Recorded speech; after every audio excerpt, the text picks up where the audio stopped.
السلام علیکم ورحمۃ اللہ وبرکاتہ۔ ولا یثبت ذکر ولا دعاء فی سجود تلاوت، کہ سجدہ تلاوت میں کوئی بھی ذکر اور دعا ثابت نہیں۔ وہ عمل وارد فی، اور جو کچھ وارد ہے وہ یہ کہ سجد وجہ للذی خلق فلا یصح، لیکن یہ بھی صحیح نہیں۔ فاسناد منقطع، اس کی سند منقطع، علّہ الدارقطنی وغیرہ، اس کو دارقطنی نے اس کی تعلیل کی ہے بذلک یسبح فیہ کما یسبح فی سائر السجود۔ ایک ترمذی میں بھی آئی ہے، لیکن وہ یہ کہ وہ آپ بس ذکر کے طور پہ کر لیں تو کر لیں، لیکن کیا کہتے ہیں جس میں یہ آئے کہ جس طرح آپ نے اپنے نبی داؤد علیہ السلام پر اس طرح کے الفاظ ہیں، لیکن ویسے کوئی ثابت نہیں، جو باقی سجدوں میں آپ دعا اور ذکر کرتے ہیں وہی کریں۔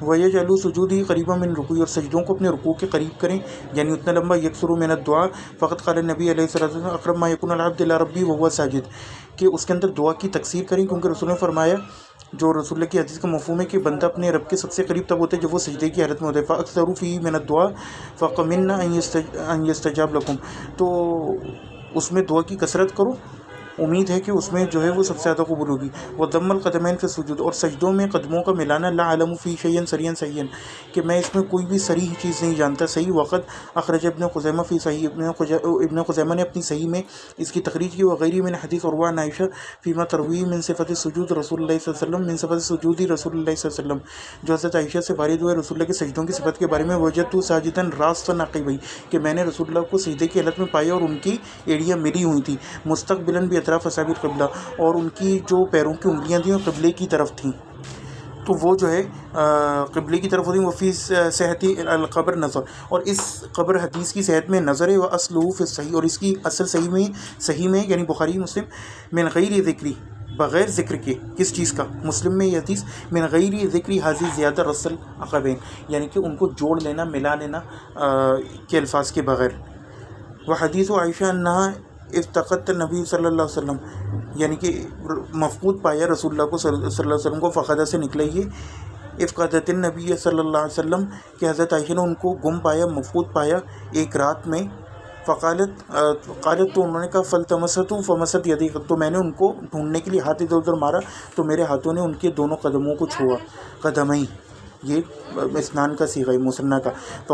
فقولہا، تو ان کا جو قول ہے، مست یدی قدمئی لا یلزم من الرس، تو اس سے پاؤں کا ملا ہونا ثابت نہیں ہوتا کہ دونوں پاؤں کو چھوا۔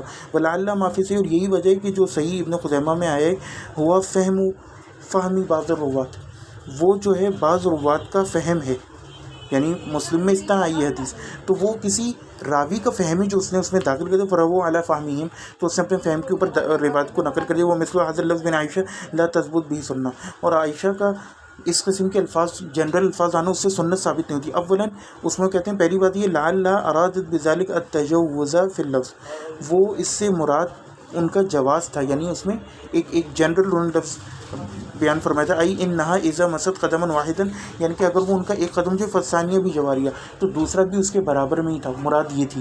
وہذا مسلم، اور یہی زیادہ صحیح بات ہے۔ الوجہ الثانی انہ قد تمس یدک الواحدہ قدم المصلی، ایسا بھی ہوتا ہے کہ آپ کا ایک ہاتھ مصلی کے قدم پر لگے، یا دونوں قدموں پر آپ کا ایک ہاتھ لگے، ولیست بملتصقتین، لیکن وہ ملے ہوئے نہ ہو، کأن تکون بجواری، بلکہ وہ اس کے برابر میں ہو۔ فتمس کف، یعنی کہ اگر آپ ہاریزونٹلی اس کو ٹچ کریں تو آپ کا جو کف ہے وہ ایک قدم سے ٹکرائے گا، اور جو ذرا کونی کا حصہ ہے وہ دوسرے پیر سے۔ فتمس بکفک قدم الیمنی وبآخر ذراعک قدم الیسری، یعنی آپ کا جو ذرا ہے وہ قدم الیسری سے۔ ویجوز فی اللغۃ ان تقول، اور لغت میں یہ بات جائز ہے، زبان میں، بھاشا میں، کہ آپ اس طرح کو مست یدی قدمئی، کہ میرے ہاتھ نے ان کے دونوں قدموں کو چھوا۔ والاظہر ان السنہ فی ھذا ان تکون قدمہ علی عادتی من غیر تعمد لتفریج ولا تعمد لرس، وہ کہتے ہیں کہ ظاہر یہی ہوتا ہے کہ سنت یہ ہے کہ قدم اپنی عام حالت پر ہوں، نہ بہت زیادہ چرے ہوئے ہوں، نہ بہت زیادہ ملے ہوئے ہوں۔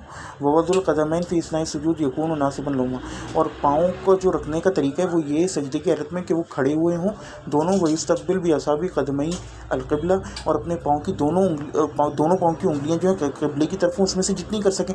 کما فی حدیث ابی حمید فی صحیح، جس طرح کہ ابو حمید کی حدیث صحیح میں۔ ولا یجوز لہ ان یرفع قدمہ او احدہما علی سجدہ، اور یہ جائز نہیں ہے کہ اپنے قدموں میں سے کسی ایک کو بھی سجدے کی حالت میں اٹھائے، یا دونوں کو، جس طرح اکثر لوگ یہ غلطی کرتے ہیں، اور یہ بہت بڑی غلطی ہے۔ لأنہ مامور ان یسجد علی سبعۃ اعظم، کیونکہ حکم یہ دیا گیا، وہ اس بات پر مامور ہے کہ وہ سجدہ کرے 7 اعضاء پر۔ السلام علیکم ورحمۃ اللہ۔